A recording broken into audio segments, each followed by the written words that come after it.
Xavi Hernandez, former Barcelona captain, now head coach, has orchestrated a highly successful and very important La Liga triumph for Barcelona, their first since 2019.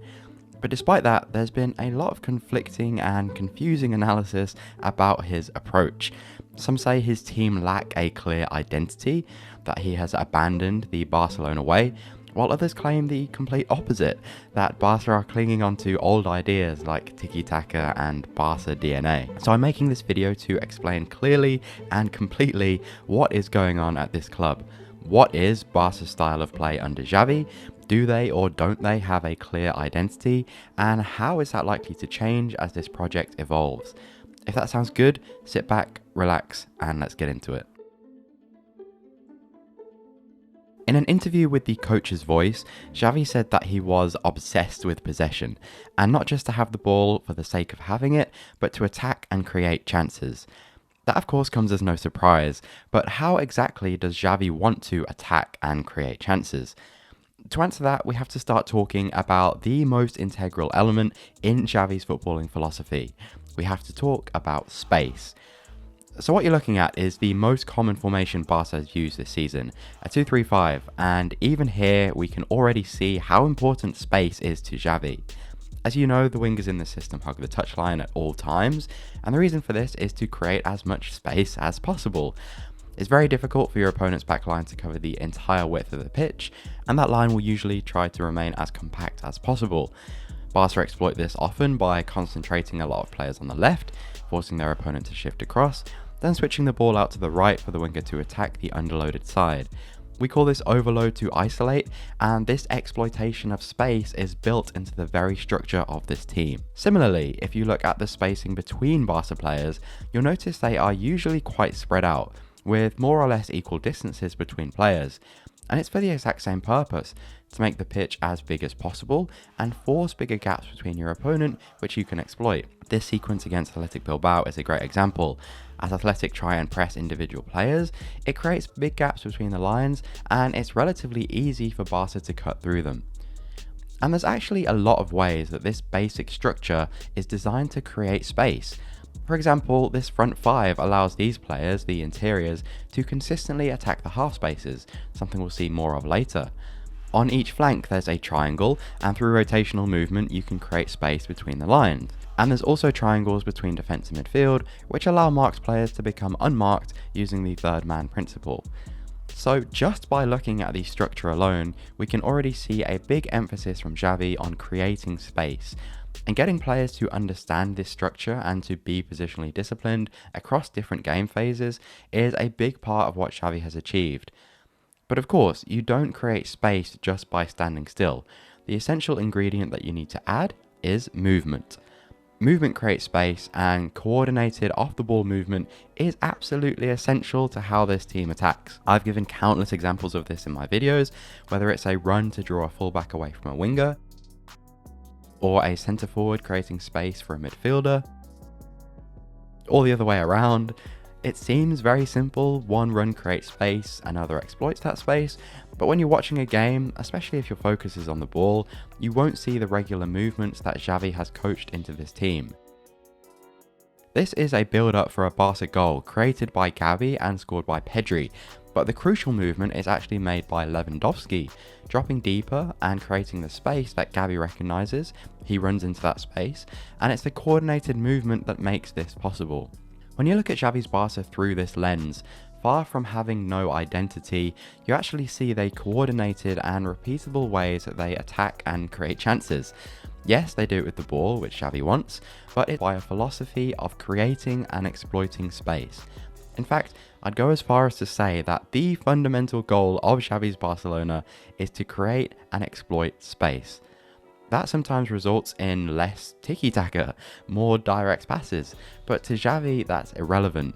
The intention is to create and exploit space. Now, how exactly you do that depends on your opposition. Are they defending deep? Are they pressing high?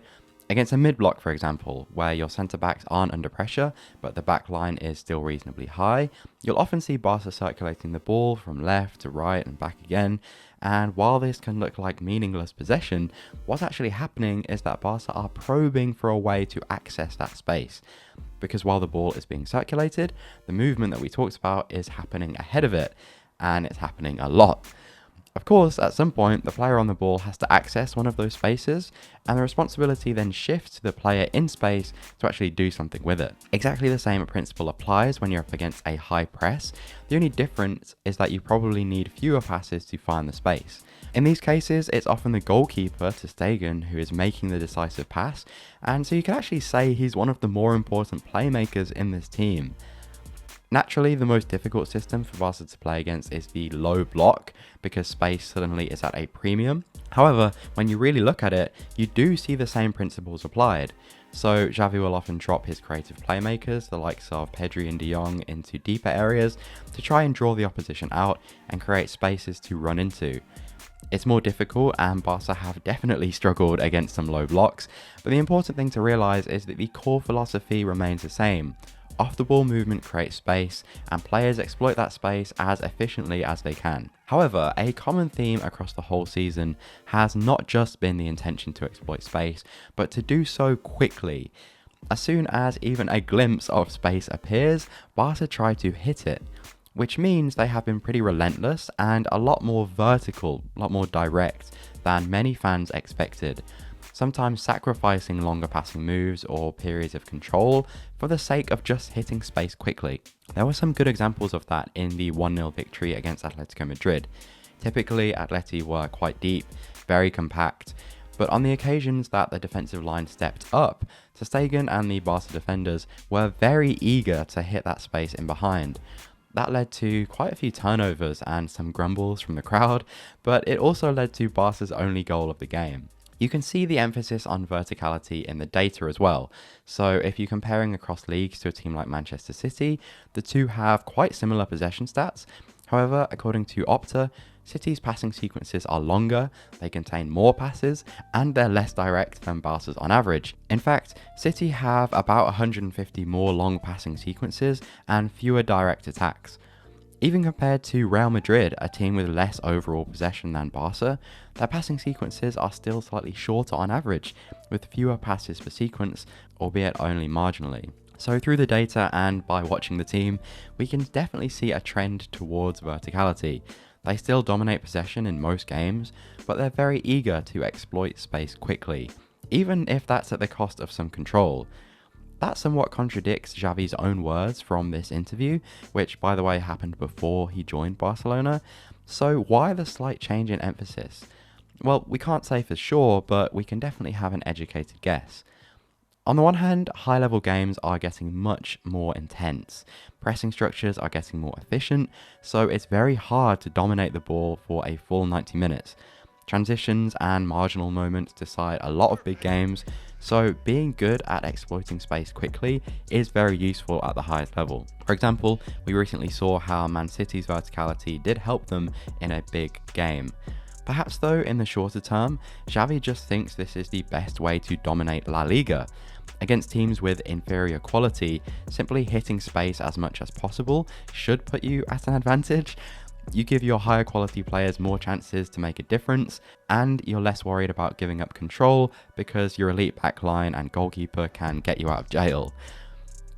That same idea is partly behind Barca's relentless press. Again, by forcing a lot of high turnovers, you create even more opportunities to exploit space quickly.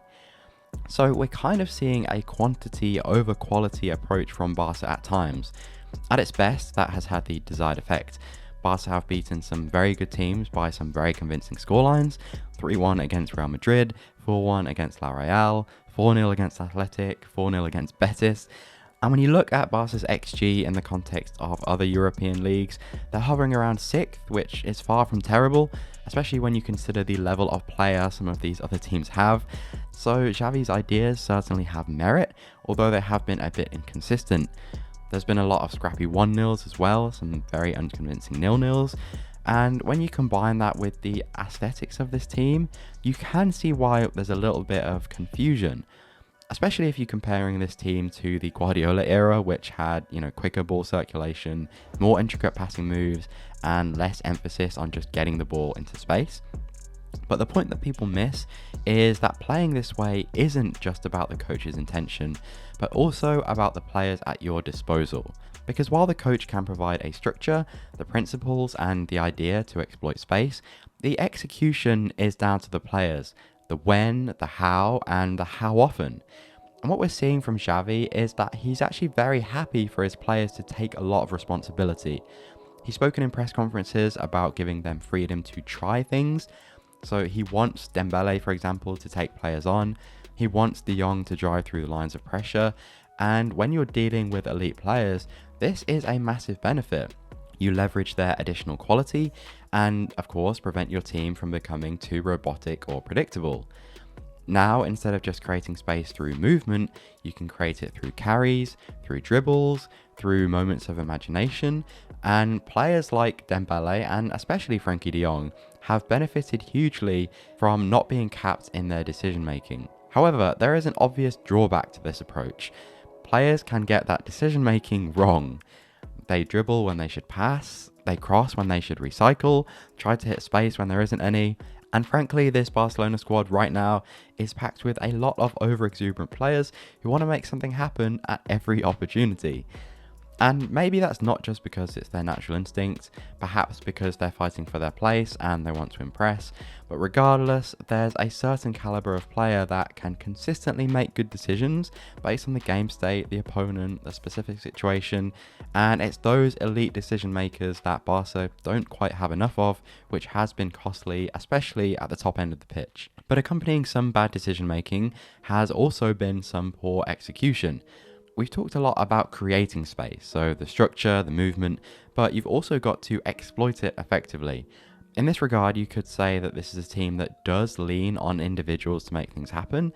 That's not necessarily a criticism though. Putting elite players in situations that maximize their threat is typically how you win at the highest level. So of course you want to put Dembele in space to dribble. However, you do also have players in the squad like Xavi or even Alejandro Balde who have been very important to the team but lack cutting edge. We've mentioned before on the channel Xavi's low output. He's got fewer expected assists per 90 than Busquets, and Balde is also still working on his final delivery, so simply getting players into space, which is the main purpose of the system, isn't always enough. What also doesn't help that is that most players in this team are actually underperforming their XG. Lewandowski, Ferran Torres, Ansu Fati, even De Jong and Xavi. So while they're sitting at 6th in Europe for XG, they're actually 14th for goals scored, underperforming that XG by about 4 goals. So there are still quality issues that cap the potential of this system. That gets even worse when players get injured. I made a whole video on why Pedri is so crucial, especially against the low blocks. And without a player like Dembele, you become much worse against the high press, because you can't exploit that space in behind nearly as effectively. Rafinha, for example, is pretty good against the deeper defences because his movement in behind is incredible and his passing can be really decisive, but in the big spaces he's been quite ineffective. So factoring all of this in, the immature decision making, some poor execution, the injuries, lack of squad depth, you get a team that at its best is absolutely rampant, has a very clear idea about dominating possession, different ways to create and exploit space, and also have the additional threat of verticality. But at its worst, you have a team that can't do any of that, which leads to so much confusion and frustration about the real identity of this team. The ironic thing is, given the emphasis on verticality, the eagerness to exploit space, you'd actually expect Barca to score a lot more goals and also concede a lot more. So it's pretty weird the season has turned out the way it has, with them underperforming their XG and overperforming their XG against. But I think as this squad gets deeper, assuming the finances allow it to, we'll start to see a more consistent execution of the game plan, and perhaps even a shift in that game plan, as different players start to influence the system in different ways. There's a liberty that exists in this team that Xavi has given his players, so as long as Barca do continue to add high quality, because the fundamentals are so strong, I can see this being a very successful project in the long term. So there you go. I hope this video has given you a very clear picture of Xavi's Barca, how they operate, why they operate that way, what their identity is. If you've got any questions or you disagree with anything I've said, feel free to leave a comment. I'll try to get to as many as I can. If you enjoyed though, consider leaving a like, it'd be very much appreciated, and subscribe for more tactical content. Over the next few videos, I intend to analyse some very different philosophies, less positional play stuff, some South American coaches, so I think that's going to be really interesting. Stay tuned for that. Thanks everyone for the support, and I hope to see you soon. Take care.